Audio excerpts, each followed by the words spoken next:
Prime minister Modiji நம்ம நாட்டினோட brand ambassador.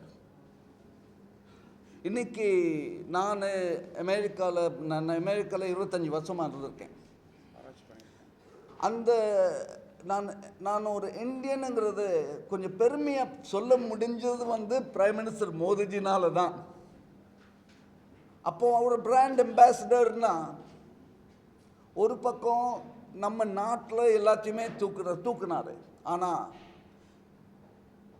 உலகம்ல எல்லாத்தையும் தூக்கணுங்கிற ஒரு எண்ணத்தோடு போகும்போது அது லீடர்ஷிப்.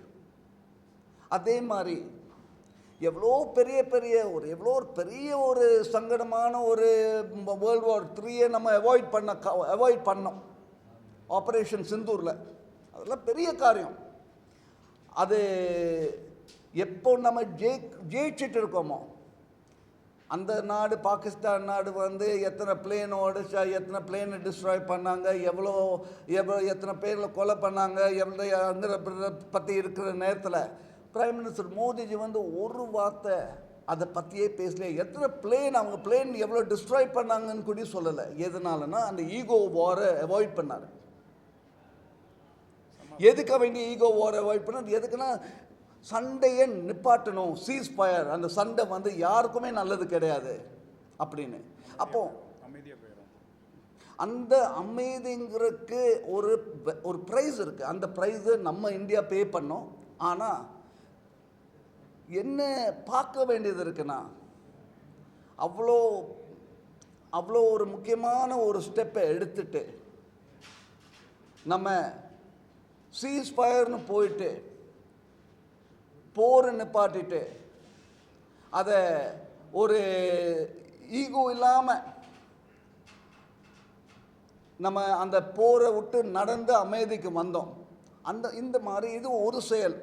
இந்த மாதிரி 9 பாயிண்ட்டை நாங்கள் பார்க்குறோம். எந்தெந்த லெவலில் எந்தெந்த ஏரியாவில் பிரைம் மினிஸ்டர் மோடிஜிக்கு ரெக்கக்னிஷன் தேவை. இப்போது இந்தியாவை டிஜிட்டலைஸ் பண்ணி எல்லாத்தையுமே டிஜிட்டலைசேஷனுக்கு கொண்டு வரணும்னா அர்த்தம் என்னென்னா, ஒவ்வொரு ஆளையும் நம்ம ஒரு மனிதனாக இப்போ நம்மளால் பார்க்க முடியுது. மொத்தமாக எந்த அளவுக்கு நம்ம எல்லாத்தையுமே நம்ம பாவர்ட்டியிலேருந்து தூக்க முடியுங்கிறத வச்சு அதை அப்படி நம்ம அந்த ஸ்ட்ரென்த்து கொடுக்குறது டிஜிட்டலைசேஷனில். இதே டிஜிட்டலைசேஷன் இப்போ மோடிஜி மற்ற நாட்டுக்கும் ஷேர் பண்ணுறாரு, நம்ம இந்தியா ஷேர் பண்ணுது. அப்போது உலகத்துக்கு எந்த அளவுக்கு நம்ம ஒரு பாசிட்டிவ் இன்ஃப்ளூயன்ஸாக இருக்கும். அதே சமயத்தில் இன்டர்நேஷ்னல் யோகா டேன்னு சொல்லி மோடிஜி ஆரம்பிச்சதில் இதுவரைக்கும் யுனைடெட் நேஷனில் ஒரு தடவை கூடியும் இத்தனை நாடு சேர்ந்து ஒரே சமயத்தில் எஸ்ன்னு சொல்லி வந்தது இன்டர்நேஷ்னல் யோகா டே தவிர வேறு எந்த இவெண்ட்டுமே இல்லை. அப்படி எல்லா நாட்டுக்கும் சேர்த்து இன்டர்நேஷ்னல் யோகா டே கொடுக்கும்போது நம்ம கல்ச்சரும் உள்ள போகுது. ஆனால் யோகா மூலமாக ஹெல்த் மட்டும் இல்லை, நல்ல மனசும் கரெக்டாக வரணுங்கிற வச்சு தான் யோகாவை கொடுக்குது. இப்போ ஒரு அமெரிக்காவில் ஒரு மேகசின் இருக்குது, யோகா ஜேர்னல்னு ஒரு மேகசின் இருக்குது. அதில் என்ன பார்க்குறாங்கன்னா, சப்ஸ்கிரைபர்ஸை பார்க்கும்போது மற்ற எல்லா மேகசின் கூட கம்பேர் பண்ணும்போது இந்த யோகா ஜேர்னலில் படிக்கிறவங்களுக்கு இன்கம் கூட அப்படின்னு வருது. அப்படின்னா என்ன அர்த்தம்னா, யோகா பண்ணும்போது நல்ல மனசோடு பண்ணும்போது நல்லபடியாக அவங்க லைஃப்பையும் உண்டாக்குது, பெரிய மனசு கொடுக்குது அப்படின்னு இருக்கு. அப்போ அந்த யோகா நம்ம நாட்டுக்குரிய யோகா கொடுக்கும்போது நம்ம ராஜராஜ சோழன், நம்ம சோழ நாடு, இந்தோனேஷியா வரைக்கும் இருக்கும்போது எதனால இன்னமும் நம்ம கல்ச்சர் அவங்க மேலே தூக்கி வைக்கிறாங்கன்னா அதுக்குரிய பெனிஃபிட்னால. அந்த பெனிஃபிட் இருந்ததுனால தான் நம்மளுக்கு இன்னும் நம்ம கல்ச்சர் வந்து அங்கே நிற்குது. அதுவும் அன்பு மூலமாக போன கல்ச்சர்.